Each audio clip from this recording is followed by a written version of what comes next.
কেবলার দিকে পা দিলে কি গুনাহ হবে? কেবলার দিকে পা লম্বা করে কেউ ঘুমাইলেন, শুইলেন, বসলেন, এটা গুনাহ হবে কিনা? এই বিষয়ে ওলামায়ে আহনাফের মতে এটা মাকরুহ, অনুচিত। কেবলার প্রতি সম্মান প্রদর্শনের অংশ হিসেবে এটা করা উচিত নয়। কারণ নবী করিম সাল্লাল্লাহু আলাইহি সাল্লাম কেবলার দিকে ফিরে পেশাব পায়খানা করতে নিষেধ করেছেন, পরিষ্কার হাদিস রয়েছে। এটা কেন নিষেধ করেছেন? নিশ্চয়ই কেবলার প্রতি সম্মান প্রদর্শনের খাতিরে। সো পাও লম্বা করে কেবলার দিকে যদি আমরা বসি, তাহলে কেবলার দিকের বা কাবার প্রতি বাহ্যিক দৃষ্টিকোণ থেকে অসম্মান হয়। আমাদের সমাজে কারোর দিকে পাও লম্বা করে বসলে এটা তার প্রতি অসম্মান এবং অবজ্ঞা প্রদর্শন হিসেবে বিবেচনা করা হয়। মোটা দাগে যেহেতু কাবার প্রতি সম্মান প্রদর্শন করার বিষয়টা প্রমাণিত, বিধায় কাবার দিকে ইচ্ছাকৃত কোনো কারণ ছাড়া পাও দিয়ে বা লম্বা করে বসাটাও অনুচিত এবং আদবের খেলাফ। যদি এ ব্যাপারে সৌদি আরবের ওলামায়ে কেরাম তথা অন্যান্য ওলামায়ে কেরামের মত ভিন্ন, তারা বলেন যে না, কেবলার দিকে পা দিয়ে বসলে কোনো অসুবিধা নেই, কারণ কোনো হাদিসে আসলে এটা নিষেধ নাই। কোরআন হাদিসে কোথাও আলাদা করে পেশাব পায়খানা করা নিষেধ আছে, কিন্তু পাও দিয়ে বসা যাবে না এমন কোনো কথা নাই, অতএব এটাতে অসুবিধা নেই।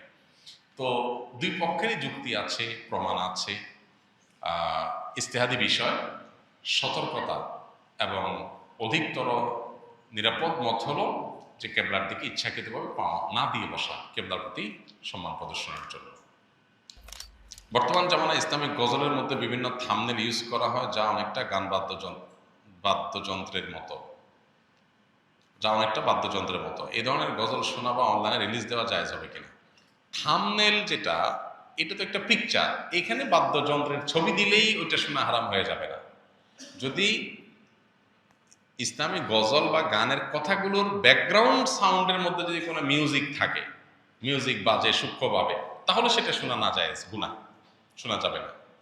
থাম্বনেলের মধ্যে ছবি কি দিছেন না দিছেন, থাম্বনেলে একটা তবলার ছবি দিয়ে দিলেন, কিন্তু ভিতরে প্লে করার পরে ভিডিওটা স্মুথ, একদম খালি গলা গাওয়া হয়েছে, সেখানে কোনো মিউজিক্যাল ইনস্ট্রুমেন্ট ব্যবহার করা হয়নি, তো এটা হারাম হবে কেন? মিউজিক শোনা হারাম, মিউজিকের ছবি দেখা কি না, দেখলে হারাম হবে না। বিধায় আপনার থাম্বনেলের ছবি কি আছে না আছে এর জন্য ভিডিও হারাম হবে না। তবে হ্যাঁ, আজকাল অনেক আপনার গজল, ইসলামী সঙ্গীত বের হয়েছে যেগুলোতে সূক্ষ্মভাবে মিউজিক আছে, আপনি একটু মনোযোগ দিয়ে শুনলে বোঝা যায় যে মিউজিক ব্যবহার করা হয়েছে, সেগুলো শোনা হারাম।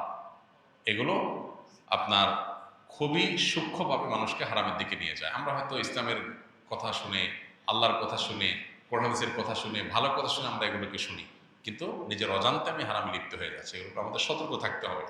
ফ্রেশ খালি গলা গাওয়া হয়েছে এবং সেখানে মিউজিকের কোনো ইনস্ট্রুমেন্টের ব্যবহার করা হয়নি, শুধু সেগুলো আপনি শুনতে পারবেন। আল্লাহ আমাদেরকে আমাদের তৌফিক দান। প্রকৃত আহলুস সুন্নাহ ওয়াল জামাতের অনুসারী কারা, জানিয়ে ধন্য করবেন। আহলুস সুন্নাহ ওয়াল জামাত এর মানুষদের মৌলিক এবং মোটা দাগে পরিচয় হলো, আহলুস সুন্নাহ মানে হলো যারা নবী সাল্লাল্লাহু আলাইহি সাল্লামের সুন্নাহকে বিশ্বাস করে, মোটা দাগে সুন্নাতে রাসূলের আলোকে যারা চলে, শুধু কোরআন নয়, কোরআনের পাশাপাশি সুন্নাতে রাসূলকেও তারা জীবন বিধান হিসাবে গ্রহণ করে এবং সেটাকে অনুসরণ করে চলে। যারা সুন্নাতকে অস্বীকার করে, সুন্নাতকে মানে না, শুধু কোরআনকে মানার কথা বলে, এরা আহলুস সুন্নাহ না। এরা মূলত মুনকিরে হাদিস, হাদিস অস্বীকারী, যাদেরকে আহলে কোরআন বলা হয়। এটা একটা ভ্রান্ত ফিরকা এবং কোন কোন ক্ষেত্রে এই যে সুন্নাতের প্রতি অবজ্ঞা, সুন্নতকে বর্জন করা, এটা আমাদের সমাজে দিন দিন এত বেশি বেড়ে চলেছে যে এইটা আমাদের অনেককে আধুনিক ইসলাম চর্চার নাম দিয়ে ভয়ঙ্কর একটা জায়গায় নিয়ে যাচ্ছে। এটা সুস্পষ্টভাবে ঈমান থেকে খারিজ করে দেয় মানুষকে। যদি কেউ সুন্নতে রাসূলকে এর প্রামাণ্যতাকে অস্বীকার করে, সে মুসলমানই থাকে না। খুব ভয়াবহ একটা ব্যাপার। আর আহলুস সুন্নাহ হলো যারা কোরআনের পাশাপাশি সুন্নতে রাসূলকে জীবন বিধান হিসেবে গ্রহণ করে। আর ওয়াল জামাআহ মানে হলো জামাআতুস সাহাবা, সাহাবীদের জামাত বা সাহাবায়ে কেরামের প্রতি যাদের শ্রদ্ধা আছে, ভালোবাসা আছে, তাদের প্রতি স্বীকৃতি আছে, অনুসরণ করে সাহাবায়ে কেরামকে, এরা হলো আহলুস সুন্নাহ ওয়াল জামাআহ। অর্থাৎ একদিকে রাসূল আকরাম সাল্লাল্লাহু আলাইহি ওয়াসাল্লামের সুন্নাহকে তারা মানে, আর অপরদিকে সাহাবায়ে কেরামের ব্যাখ্যা বিশ্লেষণ, মোটা দাগে সাহাবায়ে কেরামকে অনুকরণীয় মনে করে। হ্যাঁ, ইন্ডিভিজুয়ালি ব্যক্তিগতভাবে কোনো ব্যক্তি সাহাবীর কোনো ভুল হতে পারে, কিন্তু মোটা দাগে মৌলিকভাবে সাহাবায়ে কেরাম তারা কোরআন হাদিসের ব্যাখ্যার জন্য সবচেয়ে উপযুক্ত ব্যক্তি এবং তাদেরকে অনুসরণ করে। সেক্ষেত্রে এটা হলো আহলে সুন্নাত জামাতের পরিচয় মোটা দাগে। এর বাইরে আসল জামাতের বৈশিষ্ট্য, তাদের আলামত, তাদের বিশ্বাস বিস্তারিত, এগুলো নিয়ে অনেক ছোট বড় বই পুস্তক লেখা আছে বিস্তারিত, সেগুলোতে আমরা দেখে নিতে পারবো ইনশাআল্লাহ। আমার বয়স ১৯ বছর। আমি ছোট থেকে নানু নানার সাথে থাকি, আমার মা বাবার সাথে থাকি না, কিন্তু মা বাবার সাথে কথা হয়, দেখা হয়। এখন আমার প্রশ্ন, আমার নানা নানু অসুস্থ হলে আমার খুব খারাপ লাগে, কিন্তু মা বাবার ক্ষেত্রে খারাপ লাগে না, টেনশন হয় না। এখন আমার মাঝে মধ্যে মনে হয় আমি সন্তান হিসেবে কুসন্তান হয়ে গেছি নাকি। সন্দেহাতীতভাবে এটা খারাপ জিনিস যে আপনার মা বাবার অসুস্থতা আপনার কষ্ট হয় না, কারণ আপনি তাদের সাথে থাকেন না, মায়া তৈরি হয়নি।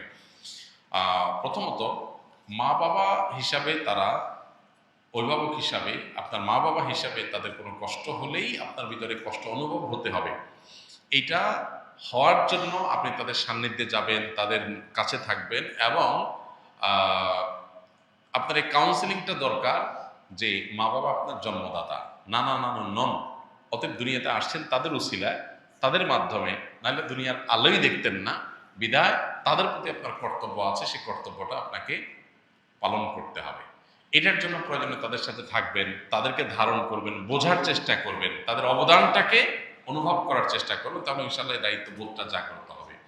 আমরা অনেকেই আছে যে মা বাবার কাছ থেকে দূরে কোনো কারণে, পারিবারিক নানান কলহ ইত্যাদি হয়, ছোটবেলা থেকে আর দূরে থাকতে থাকতে মা বাবার প্রতি সে রেসপন্সিবিলিটি তৈরি হয় না। মানুষ হিসাবে আমি দুনিয়াতে আসছি কার মাধ্যমে, তার কথা স্মরণ হওয়া, তার সুখে দুঃখে তার শুভাকাঙ্ক্ষী হওয়া এবং তাদের কল্যাণ কামনা করা, এটা আমাদের একেবারেই সৃষ্টিগতভাবে আমাদের মধ্যে চলে আসা উচিত। এবং এটা না আসলে প্রয়োজনে কাউন্সিলিং এবং মোটিভেশন নেওয়া দরকার।